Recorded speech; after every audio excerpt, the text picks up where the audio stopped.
Let's now go to integumentary disorders. Let's discuss special skin lesions. Here we have special skin lesions.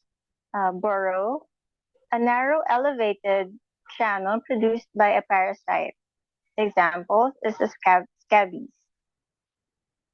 Telangiectasia, superficial dilated blood vessel.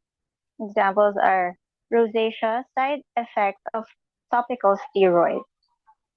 Next is petechiae, 1 cm circumscribed deposit of blood. Gonococcemia and meningococcemia. Purpura, 1 cm circumscribed deposit of blood. Example is the senile traumatic purpura.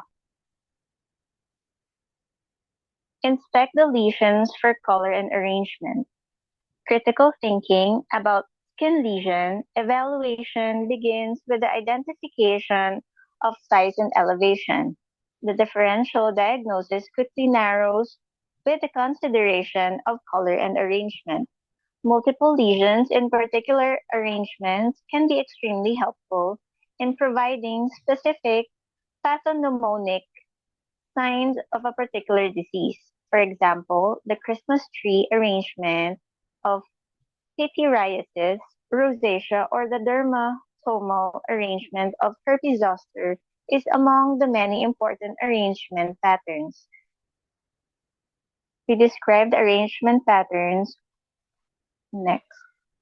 Here we have nummular, a coin-shaped example is nummular eczema.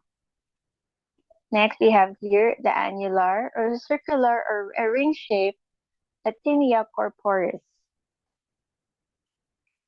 Next here, we have linear or a line formation, Scu de Sabra. Next, we have arciform, an arch shape. Example is a drug reaction. Next is grouped, occurring closely together. Examples is a herpes zoster. Next is gyrate, convoluted, serpiginous shape. Example is a creeping eruption. Thank you for your attention.